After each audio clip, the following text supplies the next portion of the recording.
कहानी की शुरुआत लिचेनस्टेन की सुंदर वादी से होती है, जहाँ बेबी प्रिंसेस की आज बत्तीस की रस्म होने वाली थी। प्रिंसेस के डैड को रॉयल फैमिली से निकाल दिया गया था। प्रिंसेस की इस रस्म में एक बच्चे फिलिप को भी बुलाया गया था, जो ब्राजील के एक डिप्लोमेट का बेटा था। तभी प्रिंसेस के मॉम डैड फिलिप को प्रिंसेस का ख्याल रखने का कहकर कहीं जाने लगते हैं। प्रिंसेस के मॉम डैड के जाने के बाद फिलिप के पास एक नन आती है और प्रिंसेस को उठाकर कहती है, बच्चों को लगता है उनके पास आने वाला हर कोई उन्हें नुकसान पहुँचाता है। नन प्रिंसेस को लेकर वहाँ से बाहर निकलने लगती है, लेकिन तभी उसे पुलिस पकड़ लेती है। वहाँ नन को फिलिप भी नजर आता है, जो उसे कहता है हर बड़े को यही लगता है कि बच्चे बेवकूफ होते हैं। प्रिंसेस के मॉम डैड इस किडनैपिंग के बारे में पुलिस को बताते हैं। पुलिस इंस्पेक्टर उन्हें बताता है, ये मारिया है जिसने प्रिंसेस को किडनैप करने की कोशिश की थी। हम काफी समय से इसे ढूंढने की कोशिश कर रहे थे। इंस्पेक्टर उन्हें बताते हैं, मारिया को क्वीन ऑफ डिस्गाइज कहा जाता है, इसलिए ये हर जगह से भागने में कामयाब हो जाती है। मारिया को जेल में बंद कर दिया गया था। मारिया अगर किसी की हत्या करने लगे तो उसके बारे में पहले से ही एक मैसेज छोड़ देती थी। इंस्पेक्टर प्रिंसेस के मॉम डैड को विश्वास दिलाते हैं, मारिया यहाँ से नहीं भाग सकती। लेकिन कुछ ही देर बाद उन्हें पता चलता है मारिया किसी को मारकर जेल से भाग चुकी है। मारिया ने जाने से पहले एक नोट छोड़ा था, जिसमें लिखा था कि मैं प्रिंसेस को मारने जरूर वापस आऊंगी। सीन्स एक क्लास में शिफ्ट होते हैं, जहाँ एक स्टूडेंट रोज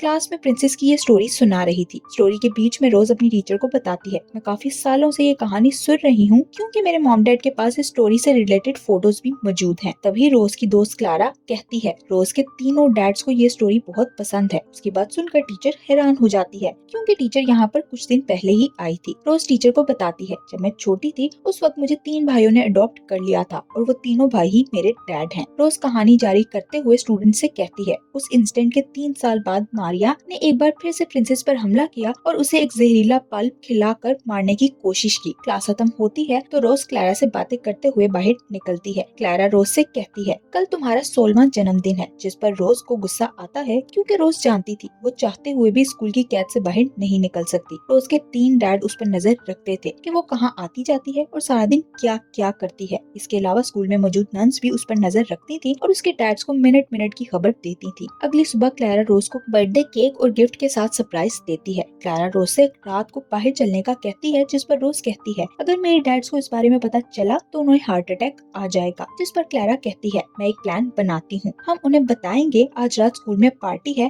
और इस तरह हम बच जाएंगे। क्लारा रोज को नाइट क्लब के पास भी दिखाती है, जो किसी ने उसके लॉकर में रख दिए थे। रात को दोनों नाइट क्लब जाती हैं, जहाँ पार्टी चल रही थी। पार्टी में परफॉर्म करने वाली डीजे पार्टी में से बर्थडे गर्ल रोज को स्टेज पर बुलाकर उससे बातें करने लगती है और उसके साथ पिक्चर्स भी क्लिक करती है। इसी बीच किसी और ने भी छुप कर क्लारा की फोटोज बना ली थी। डीजे रोज को फोटोज भेजने के लिए उसका नंबर लेती है। पार्टी के बाद वो दोनों वापस आती हैं तो रोज के रूम में उसके डैड्स पहले से मौजूद थे और उसके अलावा एक नन भी वहाँ थी, जो उन्हीं का वेट कर रहे थे। रोज के डैड कहते हैं, हम पुलिस को कॉल करने वाले थे, और तभी नन रोज से कहती है, आज जो भी हुआ तुम्हें इसकी रिस्पॉन्सिबिलिटी लेना होगी। ये सुनकर क्लारा कहती है, इस सब में रोज का कोई कसूर नहीं, बल्कि ये सब तो मेरा प्लान था, क्योंकि रोज उदास हो गई थी। क्लारा की बात पर रोज के डैड्स परेशान हो जाते हैं तो रोज कहती है, मेरी एज की लड़कियां बाहर घूमती हैं, पार्टीज में जाती हैं, लेकिन मैं अपनी मर्जी से कुछ नहीं कर सकती। रोज के डैड उसकी बातों को इग्नोर करके उससे पूछते हैं, हमें बताओ तुम दोनों कहाँ गई थी? तो क्लारा झूठ बोलते हुए कहती है, हम चर्च गए थे। लेकिन वो नहीं जानती थी कि नन ने इसके खिलाफ भी सबूत जमा कर रखे थे। नन उन्हें उनकी पार्टी की फोटोज दिखाती है, जो देखकर उन दोनों के पसीने छूट जाते हैं। अगली सुबह क्लारा को एक हफ्ते के लिए स्कूल से सस्पेंड कर दिया जाता है। नेक्स्ट सीन में रोज के डैड्स को दिखाया जाता है। रोज के एक डैड बाकी 2 से कहते हैं, हमें अब रोज को सच बता देना चाहिए कि हम उसे जिस प्रिंसेस की स्टोरी काफी सालों से सुनाते आ रहे हैं, वो कोई और नहीं, असल में उसकी अपनी ही स्टोरी है। दूसरे डैड ये सुनकर कहते हैं, रोज अभी ये सच जानने के लिए बहुत छोटी है। तीसरे डैड कहते हैं, अगर रोज ने अपने असली पेरेंट्स से मिलने के लिए कहा तो हम क्या करेंगे? ये तीनों असल में रोज के डैड्स नहीं, बल्कि उसके अंकल्स थे, जिन्होंने रोज को उसके बचपन में अडॉप्ट कर लिया था, क्योंकि मारिया उसकी जान लेना चाहती थी। इसलिए रोज के मॉम डैड ने उसकी मौत का ड्रामा किया और रोज को दुनिया वालों के सामने, खास तौर पर मारिया के सामने मरा हुआ साबित करके उसे उसके अंकल्स के पास भेज दिया था। अगली सुबह रोज को अपने मोबाइल पर किसी लड़के का मैसेज आता है। वो रोज से कहता है, मैं तुमसे मिलना चाहता हूँ, जिस पर रोज हैरान हो जाती है। रोज धीरे धीरे उसके साथ मोबाइल पर बातें करने लगती है। वहाँ स्कूल में रोज स्कूल के सिंगिंग टैलेंट शो में इतना फेवरेट गाना गाने वाली थी, जहाँ वो उस लड़के को भी आने का कहती है। वो लड़का रोज से पूछता है, तुम्हारा सबसे बड़ा डर क्या है? जिस पर रोज उसे बताने लगती है कि मुझे बीज से बहुत डर लगता है। उसी वक्त वहाँ एक बी आती है, जिसे देखकर रोज चिल्लाने लगती है। तभी वहाँ नन भी आ जाती है और रोज से कहती है, अपने डर को हर किसी के सामने शो नहीं करना चाहिए। नन की बात सुनकर रोज कुछ सोचने लगती है और फिर वो उस लड़के को अपना डर के बारे में नहीं बताती। रोज अपनी टीचर को उस लड़के के बारे में बताती है जिसका नाम फिलिप था। टीचर रोज से कहती है तुम्हें उस लड़के से मिलना चाहिए, जिस पर रोज कहती है मैं अपने डैड्स की वजह से उससे नहीं मिल सकती। टीचर उसे कहती है जब तुम स्कूल के टैलेंट शो में परफॉर्म करोगी तो तब तुम उस लड़के को वहाँ बुलाकर मिल सकती हो, जिसके लिए रोज मान जाती है। स्कूल के टैलेंट शो में परफॉर्म करने के बाद रोज स्टेज से वापस आती है तो उसकी टीचर उससे पूछती है क्या तुम फिलिप से मिलना चाहती हो, जिस पर रोज मना करती है। टीचर उसे कहती है तुम्हें उससे मिलना चाहिए, मैं तुम्हारे डैड्स को संभाल लूंगी। रोज के वहाँ से जाने के बाद वहाँ उसके डैड्स आते हैं तो टीचर उन्हें कहती है कि वो वॉशरूम में है। उधर रोज बाहर जाती है तो उसे वहाँ एक गिफ्ट नजर आता है जो उसके लिए रखा गया था। ये गिफ्ट फिलिप की तरफ से था, जिसके साथ एक कार्ड भी था। कार्ड पे लिखा था तुम्हें ये गिफ्ट बहुत पसंद आएगा।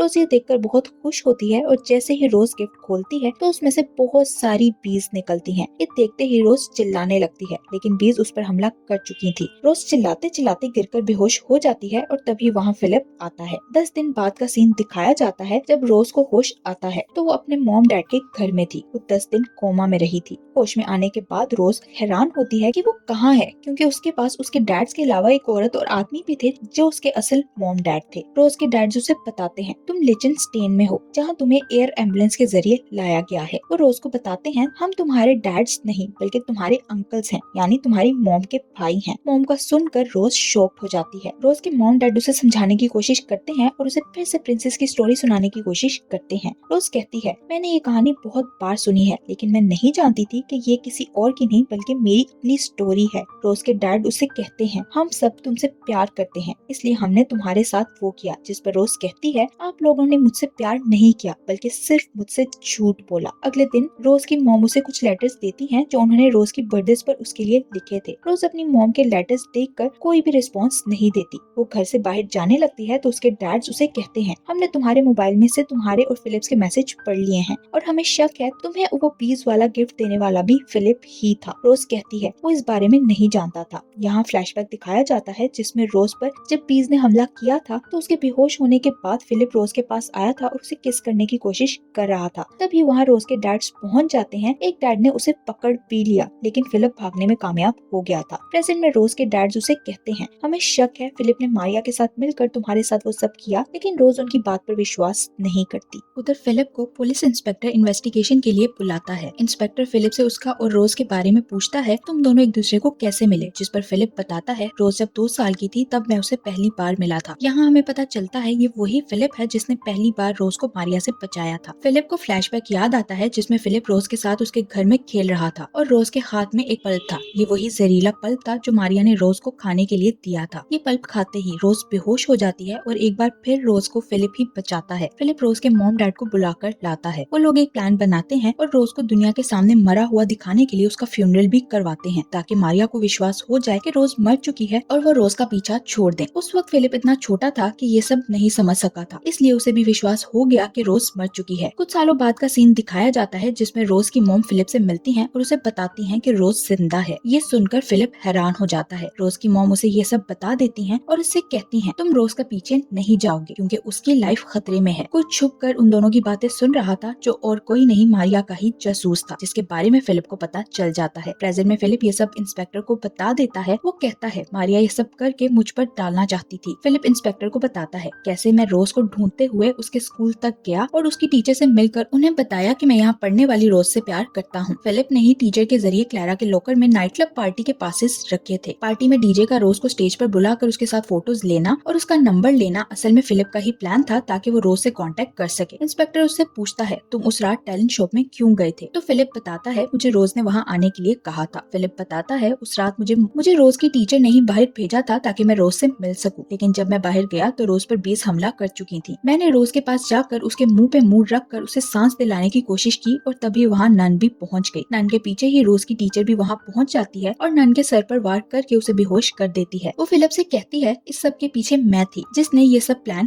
किया था। मैं असल में मारिया ही हूँ जो रोज की जान लेना चाहती हूँ, लेकिन अब वो लोग सारा इल्जाम तुम पर डाल देंगे और मैं बच जाऊंगी। तब तक वहाँ रोज के तीनों डैड्स पहुँच गए थे, जिन्हें देखकर टीचर तो वहाँ से भाग जाती है, लेकिन उन लोगों ने फिलिप को पकड़ लिया था। फिलिप किसी तरह वहाँ से भाग जाता है, लेकिन उसका बैग वहीं रह गया था जो रोज के डैड्स ने पुलिस को दे दिया था। फिलिप टीचर के पीछे भागता है, लेकिन वो दूर निकल चुकी थी। फिलिप अपने साथ गवाह के तौर पर नन को भी लेकर आया था। नन बताती है मुझे टीचर पर शक था, लेकिन मैं ये नहीं जानती थी कि वो एक हत्यारन निकलेगी। उधर रोज अपनी मॉम के दिए गए लेटर्स पढ़ती है तो वो बहुत इमोशनल हो जाती है और अपनी मॉम के साथ उसकी नाराजगी भी खत्म हो जाती है। अगले दिन रोज के डैड्स क्लैरा को भी वहाँ ले आते हैं, जिसे देखकर रोज बहुत सरप्राइज और खुश हो जाती है। रोज के डैड्स में से एक उसे बताते हैं तुम्हारे साथ ये सब करने वाली तुम्हारी टीचर है, जो सुनकर रोज शॉक्ड हो जाती है। वो कहती है उन्हें तो मैं अपनी दोस्त समझती थी, जिस पर रोज की मॉम उसे बताती है मैं भी उसे अपनी दोस्त ही समझती थी। बताती है तुम्हारे डैड को मुझसे मिलवाने वाली मारिया ही थी, लेकिन मैं नहीं जानती थी वो तुम्हारे डैड को पसंद करती है। तुम्हारे डैड को मुझे देखते ही प्यार हो गया और हम दोनों ने शादी कर ली। फिर रोज के डैड बताते हैं मारिया असल में मुझसे शादी करके रॉयल फैमिली का हिस्सा बनना चाहती थी, इसलिए उसने जेलसी में आकर तुम्हें नुकसान पहुंचाना शुरू कर दिया ताकि वो हमें तकलीफ दे सके, और वो अब तक यही सब कर रही है। मॉम डैड ने उसके लिए एक पार्टी रखी थी ताकि रॉयल फैमिली में उन सब का इंट्रोडक्शन करवा सके। इस पार्टी में रोज के साथ इंस्पेक्टर को उसकी रक्षा के लिए रखा गया था। पार्टी में मारिया रूप बदल कर आ गई थी। मॉम डैड उसे इंस्पेक्टर के साथ छोड़कर दूसरों से मिलने जाते हैं। उनके जाने के बाद रोज इंस्पेक्टर से आंख बचाकर वहाँ से निकल जाती है। रोज के मॉम डैड वापस आते हैं तो उन्हें ट्रे पर मारिया का मैसेज मिलता है, जिस पर लिखा था कि मैं तुम्हारी बेटी को आज मार दूंगी। ये देखकर रोज की मॉम चिल्लाने लगती है। दूसरी तरफ रोज पार्टी से निकलकर बाहर जाती है, जहाँ मारिया भी उसके पीछे आ चुकी थी। जैसे ही मारिया रोज पर हमला करने लगती है, उसी वक्त वहाँ इंस्पेक्टर अपने सोल्जर्स के साथ पहुँच जाता है। रोज मारिया को बातें सुनाते हुए कहती है विचेस को लगता है सब प्रिंसेस बेवकूफ होती हैं, लेकिन ऐसा नहीं है। पुलिस मारिया को अरेस्ट कर लेती है। पार्टी के बाद रोज और इंस्पेक्टर रोज के मॉम डैड को बताते हैं मारिया को पकड़ने के लिए हम दोनों का प्लान था, क्योंकि हमें यकीन था कि रोज को अकेला देखकर मारिया उस पर जरूर हमला करेगी, और हमारा प्लान कामयाब हो गया। पार्टी से अगले दिन रोज के डैड फिलिप को रोज से मिलवाने के लिए घर के अंदर लाते हैं तो रोज उसे अकेले में बात करती है। रोज को फिलिप पर भी गुस्सा था कि उसने कभी रोज को उसका सच नहीं बताया, जिस पर फिलिप कहता है मैंने तुम्हारी मॉम से प्रॉमिस किया था, इसलिए मैं तुम्हें वो सब नहीं बता सका। फिलिप उसका गुस्सा कम करने के लिए उसे कहता है मैं तुम्हारी बहादुरी से बहुत इम्प्रेस हुआ हूँ, मैं इन गुजरे सालों में तुम्हें कभी नहीं भूला। रोज उसकी बातें सुनकर खुश हो जाती है। फिर फिलिप उसे इनडायरेक्टली प्रपोज करते हुए कहता है मैं तुम्हें हमेशा खुश रखूंगा। वो दोनों एक दूसरे के क्लोज आते हैं और किस कर लेते हैं। यही इस मूवी की हैप्पी एंडिंग हो जाती है। Thank you for watching.